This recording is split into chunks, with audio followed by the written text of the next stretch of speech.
ত্যাগ স্বীকার করেছে, কিন্তু তারা যেভাবে ফাংশন করেছেন সেটা হচ্ছে খুব গুরুত্বপূর্ণ। জুলাইয়ে যারা রাজপথে অংশগ্রহণ করেছে প্রত্যেকটা ছাত্র সংগঠন সর্বোচ্চ ফ্লেক্সিবিলিটির সাথে সিদ্ধান্ত নেওয়ার ক্ষেত্রে সর্বোচ্চ স্বাধীনতার জায়গায় তারা কাজ করেছে। আদারওয়াইজ জুলাই গণঅভ্যুত্থান সফল হতো না। প্রত্যেকটা ছাত্র সংগঠনে যারা আন্দোলনে অংশগ্রহণ করেছে তারা স্ট্র্যাটেজি মেকিং এর জায়গা থেকে, আন্দোলন কিভাবে চলবে সেটা ঠিক করার জায়গা থেকে, নিজেদের অবদান রাখার জায়গা থেকে, আন্দোলনের সম্মুখ সারিতে যারা ছিল তারা তো অবশ্যই, অন্যরা সকলে আলাপ আলোচনা করে ছাত্রদের যে আকাঙ্ক্ষা, ছাত্রদের যে ইচ্ছা, সেই অনুসারে আন্দোলনকে পরিচালিত করেছে। এবং এটা জুলাই গণঅভ্যুত্থান সফল হওয়ার পিছনে অন্যতম গুরুত্বপূর্ণ ভূমিকা পালন করেছে। অর্থাৎ জুলাইয়ের যে 36 দিনের আন্দোলন, এই 36 দিনের আন্দোলনে কোন ছাত্র সংগঠন লেজুর ভিত্তিক সংগঠন হিসেবে ফাংশন করে নাই।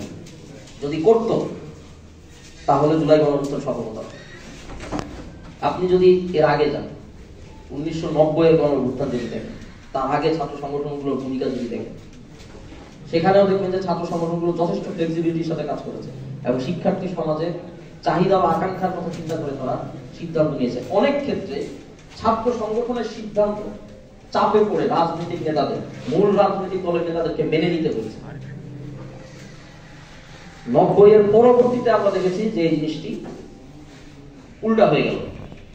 মূল রাজনৈতিক দলের নেতাদের অফিসে, তাদের বাসা বাড়ির সামনে আমরা ছাত্র নেতাদেরকে দেখলাম যে তারা অপেক্ষা করে, তারা প্রোটোকল দেওয়া শুরু করলো এবং আস্তে আস্তে এক সময় 90 এর দশকে ছাত্র সংগঠনগুলো পুরোপুরি ভাবে রাজনৈতিক দলের লেজুরে পরিণত হলো।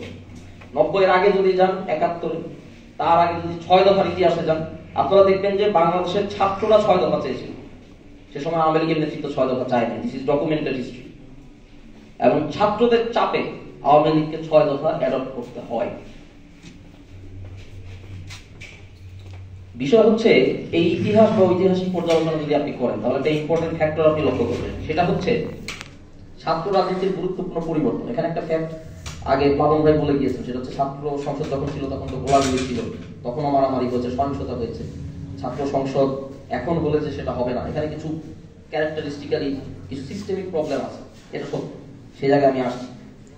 কিন্তু মূল সমস্যাটা লেজুর ভিত্তিক ছাত্র রাজনীতি যদি আপনি ধরেন, সেটা 90 এর পরে, 90 এর পরে ব্যাপকভাবে ছাত্র রাজনীতির মধ্যে দাসত্ব দলান্দতা এগুলো ঢুকেছে। এবং একই সাথে লক্ষ্য করবেন যে 90 এর পরে আরেকটা জিনিস ঘটেছে, সেটা হচ্ছে ছাত্র সংসদ নির্বাচন বন্ধ হয়ে গেছে। খুব সম্ভবত সর্বশেষ ছাত্র সংসদ নির্বাচন হয়েছিল 91-90 এরকম সময়। অর্থাৎ ছাত্র সংসদ নির্বাচন বন্ধ হওয়া এবং ছাত্র রাজনৈতিক দলগুলোর স্বাধীনতা, সক্রিয়তা, নিজে নিজে ফাংশন করার অ্যাবিলিটি ধ্বংস হয়ে যাওয়া, এটা কিন্তু একই সাথে ঘটেছে। এবং এই জায়গায় আমার আর্গুমেন্ট হচ্ছে এটা ছাত্র সংসদ রাজনীতি বন্ধ হওয়ার কারণেই ঘটেছে।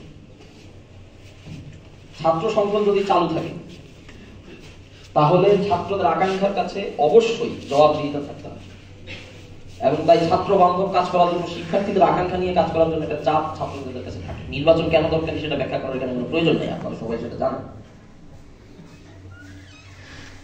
90 এ যেটা হয়েছে, ছাত্র সংসদ থেকে উঠে আসা যে নেতারা ছিলেন 90 এর গণঅভ্যুত্থানে ছিল, আমানুল্লাহ আমান ভাই বা তারও আগে মাহমুদুর রহমান মান্না ভাই, তারা কি করেছে?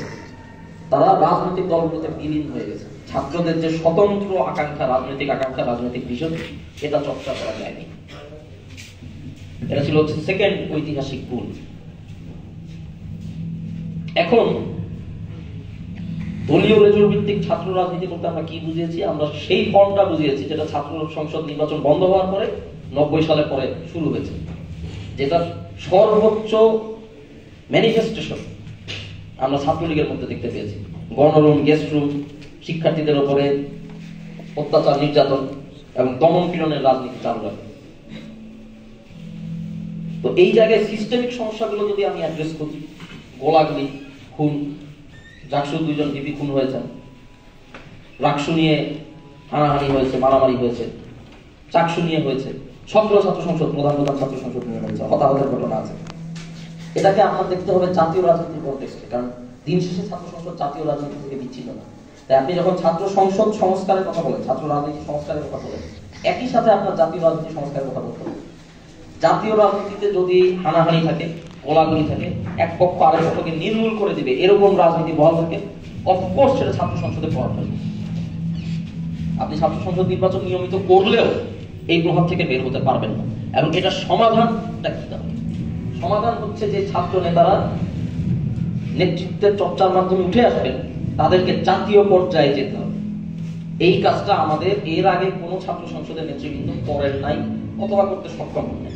তাদেরকে জাতীয় রাজনৈতিক দলগুলো আইদার খেয়ে ফেলছে অথবা কোনো না কোনো ভাবে নিয়ন্ত্রণ করেছে। এইবার সেটা ঘটে নাই, ইনফ্যাক্ট আমরা ঘটাই নাই খুব সচেতন ভাবে। 24-এর গণঅভ্যুত্থানের পরে খুব নর্মালি বাংলাদেশের রাজনৈতিক পরিসরে যে এক্সপেকটেশনটা ছিল, রাজনৈতিক পরিসরে জনগণের মধ্যে না, সেটা হচ্ছে আমরা পরাটিমদের ফিরে যাব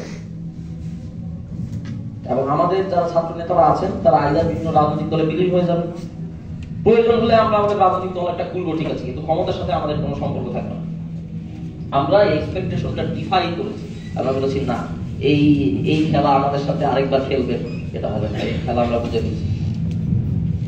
এজন্যই আমাদের 3 জন ছাত্র ক্যাবিনেটে এখন আছে, কারণ আমরা জানি যে জাতীয় রাজনীতি যদি সংস্কার করা না হয় তাহলে ছাত্র রাজনীতি সংস্কার হবে না, শিক্ষার্থীদের কল্যাণ নিশ্চিত করা যাবে না।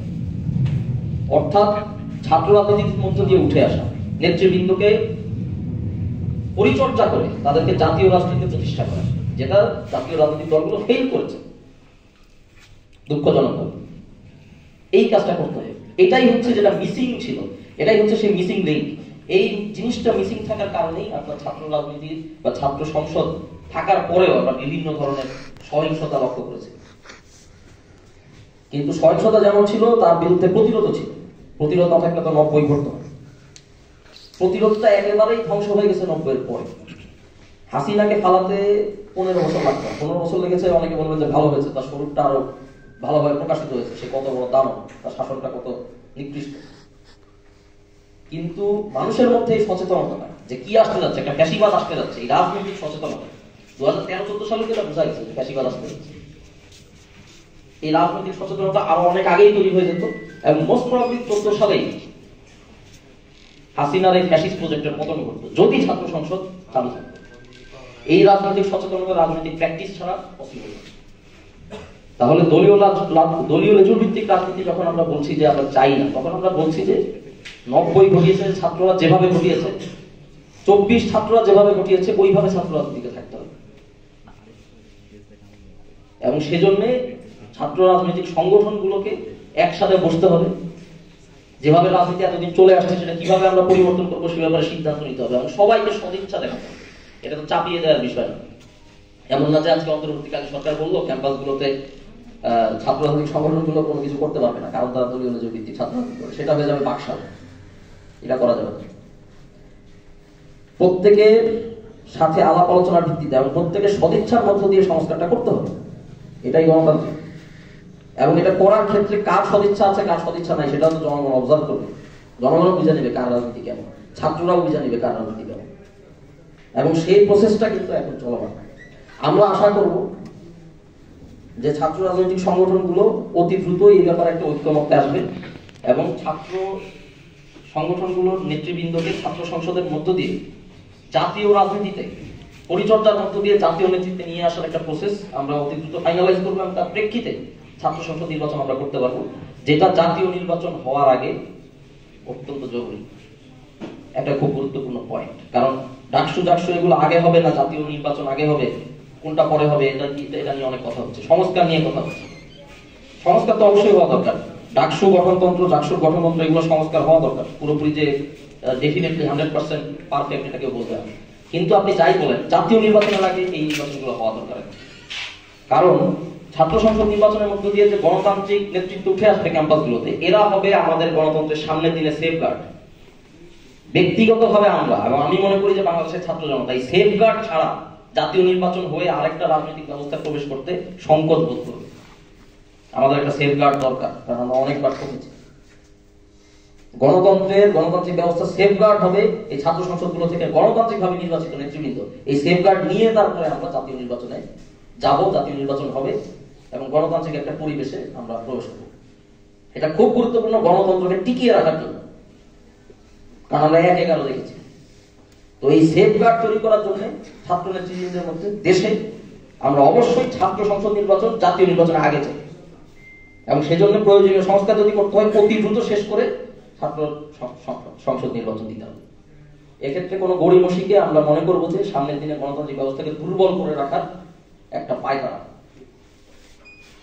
তো আমার বক্তব্য শেষ করবো ওই আকাঙ্ক্ষা রেখেই যে সব রাজনৈতিক সংগঠনগুলো গণ অভ্যুত্থানের পক্ষ শক্তি একত্রে ছাত্র রাজনীতির একটা সংস্কার প্রস্তাব তৈরি করতে পারবে, সেটা জাতির সামনে উপস্থাপন করতে পারবে, এবং ছাত্র সংসদের মধ্য দিয়ে একটা গণতান্ত্রিক নেতৃবৃন্দ উঠে আসবে যারা জাতীয় নেতৃত্বে আমাদেরকে সামনের দিনে পথ দেখাবে। সেই আশা আকাঙ্ক্ষা ব্যক্ত করে এবং আপনাদের সকল সহযোগিতা ও দোয়া কামনা করে আমার বক্তব্য এখানে শেষ করছি। আসসালামু আলাইকুম।